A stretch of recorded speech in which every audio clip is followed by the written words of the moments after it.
প্রিয় শিক্ষার্থী, আসসালামু আলাইকুম। অরবিট পাঠশালার পক্ষ থেকে আপনাদের সকলকে আন্তরিক শুভেচ্ছা এবং অভিনন্দন। আশা করি আপনারা সবাই ভালো আছেন। আলহামদুলিল্লাহ, আমিও ভালো আছি। আলোচনা করেছিলাম বিপরীত ত্রিকোণমিতিক ফাংশন। এখানে আমাদের প্রমাণ করতে বলছে কি sin inverse 3/5 plus half into cos inverse 5/3 minus হচ্ছে কি cot ইনভার্স 2। প্রমাণ করতে বলছে ইকুয়াল টু কি বলছে tan ইনভার্স 28/29। এটা আমাদের কি করতে বলছে, প্রমাণ করতে বলছে। এই ম্যাথটা সলভ করতে গেলে আমাদের যে সূত্রগুলো জানতে হবে সেটা হলো কি sin inverse x is equal to কি জানি x, tan inverse x is equal to কি জানি x। আমরা এও বলছিলাম cos theta cos 2 theta equal to পড়ছিলাম 1 minus tan square theta 1 plus tan square theta। এই সূত্রটা আমরা কি পড়ছিলাম এবং আমরা এও পড়ছিলাম tan inverse x plus tan inverse y equal to পড়ছিলাম কি tan inverse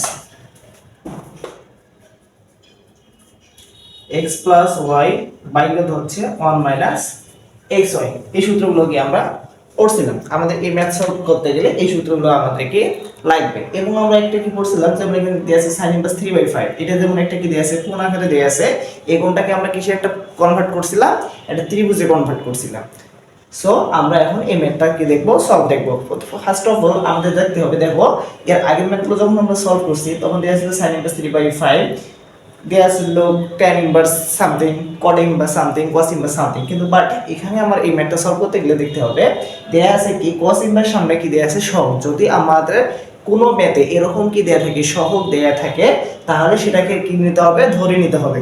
তাহলে কি বললাম, যদি আমরা ম্যাথ সলভ করতে গিয়ে দেখছিলাম যেমন কোনো sin inverse 3/5, cot inverse something, tan inverse something, এগুলো সামনে কোনো কি সহগ ছিল না। বাট এই ম্যাথটা সলভ করার ক্ষেত্রে আমরা দেখতেছি cos ইনভার্সের সামনে কি দেয়া আছে, হাফ সহগ দেয়া আছে। যদি আমাদের কোনো এরকম সহগ দেয়া থাকে তাহলে আমাদের কি নিতে হবে, ওই জিনিসটাকে ধরে নিতে হবে কি একটা থিটা। তাহলে সেম টাইমে এটাকে আমরা কি করব, ধরে নেব। তাহলে ধরি half cos inverse 5/13 is equal to কি ধরে নিলাম থিটা। এখন দেখো ভাইয়া, যদি আমরা উভয় পক্ষকে cos দ্বারা গুণ করে দিই, তাহলে দেখো cos দ্বারা গুণ করে দিলে কি হবে, তাহলে cos দ্বারা গুণ করে দিলে হাফ। তাহলে দেখো হাফটা এদিকে আছে, তাহলে হাফটা এদিকে ওইদিকে দিয়ে কি হবে, cos ইনভার্স 5/13, তাহলে হাফটা এদিকে কি হলো 2 থিটা। এখন দেখো ভাইয়া, উভয় পক্ষে যদি আমি cos দ্বারা গুণ করে দিই তাহলে cos টা কাটি যাচ্ছে, তাহলে কি করছিলাম cos into cos theta, cos into cos inverse x is equal to কি করছিলাম x। এখন এই সূত্র আমরা কি করব, অ্যাপ্লাই করব। তাহলে উভয় পক্ষে যদি আমি cos দ্বারা গুণ করে দিই, তাহলে cos দ্বারা গুণ করে দিলে কি হচ্ছে sir 2 cos 2 theta is equal to কত হচ্ছে 15/5/13, এটা পেলাম। এখন দেখো ভাইয়া, এখন কি এখানে কোন সূত্র ইউজ করতে হবে, cos 2 থিটা। cos 2 থিটার সূত্র কি পড়ছে 1 - tan স্কয়ার থিটা বাই কত হচ্ছে 1 + tan স্কয়ার থিটা। এখন আমরা কি করব, এই সূত্রটা এখানে কি করব, ইউজ করব। তাহলে এই সূত্রটা এখন ইউজ করি। তাহলে কি হচ্ছে 1 - tan স্কয়ার থিটা বাই কত হচ্ছে 1 + tan square theta equal to হচ্ছে 5/13। বা এখন এটা কি করে দেব, আর গুণ করে দেব। তাহলে কত 13 মাইনাস কত হচ্ছে 13 tan square theta equal to হচ্ছে 5 + 5 tan স্কয়ার থিটা। এখন কি করব, tanটাকে আলাদা করব আর cosটাকে কি করব, আলাদা করব। তাহলে কত আসে, যদি আলাদা করতে যাই তাহলে কত আসে 18/18 tan স্কয়ার থিটা, এদিকে কত আসে 8, বা tan square theta is equal to কত হচ্ছে 8/18, বা tan স্কয়ার থিটা, তাহলে tan square theta is equal to কত বসাই দিব, তাহলে কত হচ্ছে 4/9। অতএব tan থিটা ইকুয়াল টু কত হচ্ছে 2/3, বা অতএব থিটা ইজ ইকুয়াল টু কত আসে tan ইনভার্স 2/3। এখন দেখো ভাইয়া, আমাদের লক্ষ্য কি ছিল, এই যে সহগটা থাকবে না। দেখো এখন কি আছে, থিটার মান কত দিয়েছে tan ইনভার্স 2/3। তার মানে আমরা এই যে সম্পূর্ণটাকে ধরে নিছিলাম কি tan, তাহলে এই থিটার জায়গায় এখন কি বসাবো, tan ইনভার্স 2/3। তার মানে এটা ইকুয়াল টু কি পাইছি আমি থিটা। তাহলে এই থিটার জায়গায় আমরা জাস্ট খালি বসাই দেব এটা। তার মানে এটা ইকুয়াল টু কি পাইলাম, দেখো ভাইয়া এখন তাহলে কি হবে সাইন ইনভার্স, তাহলে সাইন ইনভার্স কত দেয়া আছে 3/4, 3 কত দেয়া আছে 5, এটাকে একটা কিসে নিতে পারবো একটা ত্রিভুজে কনভার্ট করে নেব, ত্রিভুজে কনভার্ট করলে কত আসে সাইন আমরা কি জানি লম্ব বাই ভূমি, তার কত দেয়া আছে 3 আর এখানে দেয়া আছে 5, এটা হলো সেটা উপপাদ্য যদি ইউজ করি তাহলে এখানে কত আসে ভূমির মান কত আসে 4, তাই এখান থেকে আমি কিসের মান বের করব tan, তাহলে tan ইনভার্স তাহলে কত আসে tan ইনভার্স 3/4 প্লাস এখন দেখো ভাইয়া half cos inverse 5/3, half cos inverse 5/3 কে কি দিছিলাম থিটা, এখন এই থিটার মান কত বেরিয়েছে tan inverse 2/3, tan inverse 2/3 minus cot inverse কি দেয়া আছে 2, তাহলে cot ইনভার্স 2 টাকে আমরা কি লিখতে পারি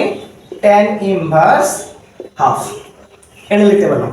এখন দেখো ভাইয়া এটাকে ধরে নিলাম কি tan x আর এটাকে ধরে নিলাম কি tan y, তাহলে tan x tan y সূত্র কি বলছি tan inverse x + y by কত হচ্ছে 1 - xy, এখন কি করব এই সূত্র ইউজ করব, তাহলে সূত্র ইউজ করি তাহলে কি বসাবো tan ইনভার্স, তাহলে tan ইনভার্স কত হচ্ছে x ও প্লাস y, তাহলে x + y তাহলে কত হচ্ছে 3/4 প্লাস কত হচ্ছে 2/3 বাই কত হচ্ছে 1 - xy, 1 - xy কত হচ্ছে -3/4 ইনটু কত হচ্ছে 2/3 মাইনাস কত হচ্ছে tan ইনভার্স হাফ বসাইলাম, আমি ক্যালকুলেশন করি তাহলে tan ইনভার্স আমি কি করব লসাগু করব, তাহলে লসাগু করলে কত আসে 12, তাহলে কত আসে 3 × 3 = 9 আর কত আসে 4 × 2 = 8 বাই কত আসে তাহলে 3 × 4 = 12 মাইনাস কত আসে 6 বাই কত আসে 12 মাইনাস tan ইনভার্স কত আসে হাফ বা tan ইনভার্স কত আসে 8 9 কত আসে 17 বাই কত আসে 12 গুণন কত আসে 12/6 মাইনাস কত আসে tan ইনভার্স হাফ, তাহলে ক্যালকুলেশন করি তাহলে কত আসে 12 12 কাটা tan ইনভার্স 17/6 মাইনাস কত আসে tan ইনভার্স হাফ। এখন আবার কি দেখো ভাইয়া আরেকটা সূত্র পড়ছিলাম কি আমরা দেখো tan inverse x minus tan inverse y সূত্র পড়ছিলাম tan inverse x minus y by 1 plus xy, এই সূত্র আমরা কি করছিলাম এখন দেখো ভাইয়া এটা আছে tan x এটা আছে কি tan y, তাহলে সূত্র কি পড়ছিলাম মাইনাস দেয়া আছে, তাহলে মাইনাসের সূত্র কি পড়ছে tan inverse x minus y by কত হচ্ছে 1 প্লাস xy, এখন কি করব এই সূত্রটা এখানে কি করব অ্যাপ্লাই করব, তাহলে এই সূত্র অ্যাপ্লাই করি তাহলে কি পড়ছে tan ইনভার্স তাহলে কত হচ্ছে 17/6 মাইনাস কত হচ্ছে হাফ বাই কত হচ্ছে 1 প্লাস 17/6 ইনটু কত হচ্ছে 1/2, এন্ড ক্যালকুলেশন করি tan ইনভার্স তাহলে কত আসে 6 আর 2 এর লসাগু কত আসে 12 আর আসে কত 17 × 2 = 29 মাইনাস কত আসে 6 বাই কত হচ্ছে 1 তাহলে কত আসে 12 প্লাস কত আসে কাটাকাটি করলে 17 বাই কত আসে 12, তাহলে আসে কত tan ইনভার্স 34 থেকে 6 গেলে কত থাকে 28 বাই কত আসে 12 গুণন 12/17 কত আসে 29, তাহলে কত আসে 12 12 কাটা tan ইনভার্স 28/29, এটাই হলো কি প্রমাণিত প্রুফ। আশা করি সকলে ম্যাথটা বুঝতে পারছো। এখন দেখো ভাইয়া এইখানে যদি আমার এই যে cos-এর জায়গায় এখন যদি sin দেয়া থাকে তাহলে কি করব সাইনের সূত্র ইউজ করব, সাইনের জায়গায় যদি আবার কি থাকে tan থাকে তাহলে কি করব tan এর সূত্র ইউজ করব। আর 24 ব্যাচের শিক্ষার্থীদের জানানো যাচ্ছে যে তোমাদের একটা নতুন কোর্স চালু হয়েছে অনশর্ট কোর্স, এই কোর্সটা যদি আপনি যারা নিতে যাচ্ছ তারা অরবিট পাঠশালা পেজ অথবা ইউটিউব চ্যানেলে কমেন্ট করে জানাতে পারো। সবাই ভালো থাকবেন, সুস্থ থাকবেন, আল্লাহ হাফেজ।